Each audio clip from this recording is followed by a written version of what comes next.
رحمۃ اللہ علیہ ازہری، دونوں حضرات ملے، دونوں نے قربانیاں دی، انتک محنتیں کی اور درسگاہیں تعمیر کی، دارالاقامہ کی بنیاد اور اساس رکھی، مکتب کا اجرا کیا، کشمیری طلبہ بھاری تعداد میں آئے، نظم و انتظام بڑھتا رہتا گیا۔ اسی لیے میں حضرت مولانا یاسین صاحب امبیٹا، قاری صدیق صاحب اور نہ جانے کتنے ایسے دیالے، حافظ ولی محمد صاحب بڑی مزرہ، کتنے سارے ایسے حضرات ہیں جو ساتھ میں جڑے، وابستہ ہوئے اور پھر بستی بستی جا کر، گھر گھر جا کر ڈنکا بجایا، اعلان کیا خانپور کا جلسہ ہو رہا ہے، اے لوگوں نصرت کرو، مدد کرو، مدرسے کو آگے بڑھاؤ۔ ہماری ماؤں نے، ہمارے بزرگوں نے، بوڑھوں نے، جو شاید زمین کے حصے میں اب کم ہوں، نیچے زمین کے جا چکے ہیں، زمین کی گود میں سو رہے ہیں، انہوں نے لہسن دیا، گھی دیا، پیاز دیا اور ادرک دیا، کھیت میں ہونے والی سبزی اور ترکاریاں دی۔ پیسے کا وجود کم تھا، ان ساری چیزوں سے انہوں نے اس ادارے کو سینچا اور آگے بڑھایا۔ حضرت مولانا مسیح اللہ خان صاحب جلال آبادی کی زیر نگر یہ ادارہ بڑھتا رہا۔ حضرت مولانا بہاؤالدین صاحب قاسمی رحمۃ اللہ علیہ مجاہد ملت، بابائے قوم، حضرت مولانا زاہد صاحب رحمۃ اللہ علیہ کو یاد کیا، ابراہیمی سے آپ تشریف لائے اور یہاں مشکات شریف کا سبق پڑھایا۔ مشکات شریف تک احمد العلوم خانپور اس زمانے میں آ چکا تھا، چنانچہ حضرت سرپرستی فرماتے رہے، نظام آگے بڑھتا جا، پھر دور بڑھتا گیا، افراد نکلتے گئے، پھر کہیں آگے چل کر فدائے ملت حضرت مولانا سید اسعد مدنی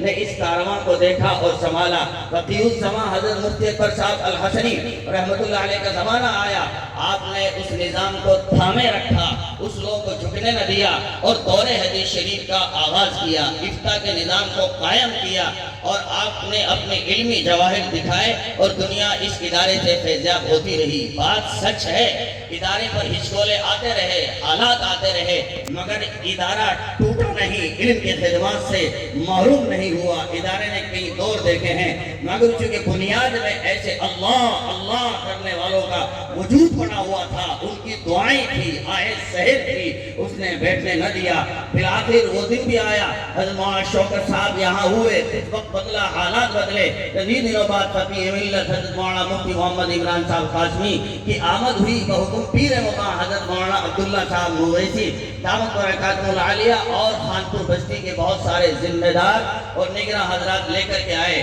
دار قدیم میں کام شروع کیا گیا، افراد بڑھتے گئے، نظام تعلیم نے کروٹ لی، بہت بہتر مستحکم ہوتا گیا اور مسابقہ قرآن کریم نے ایک روح پھونکی، ایک جلا ڈالی، کام بڑھا۔ پھر چند دنوں کے بعد دار جدید کا سنگ بنیاد رکھا گیا۔ اس سنگ بنیاد میں نمونہ اصلاح حضرت مولانا کامل صاحب رحمۃ اللہ علیہ محتمم جامعہ بزرگ گڑھی دولت کی دعائیں ہیں، آہے سحر ہیں۔ یہاں حضرت شاہ معین الدین صاحب دامت برکاتہ العالیہ خانقاہ پٹھیڑ کی دعائیں ہیں، یہاں پیر مقام حضرت عبداللہ صاحب مویسی کی قربانیاں ہیں، جہد مسلسل ہیں۔ اس زمین میں حضرت سائیں عبداللہ صاحب، حضرت سائیں جی عبداللہ صاحب کی پڑی ہوئی اینٹ ہیں، آپ کی اٹھے ہوئے ہاتھوں کی دعا ہے۔ یہ ادارہ بہار جو اب آئی ہوئی ہے، بہار جو اب آئی ہوئی ہے، یہ سب پود انہی کی لگائی ہوئی ہے، ان اکابر کی دین ہے۔ حضرت مولانا عبدالغنی مفتی عبدالغنی ازہری فرمایا کرتے تھے، اے لوگوں میں نے اس بنی کو بنایا ہے، یہاں جنگل تھا،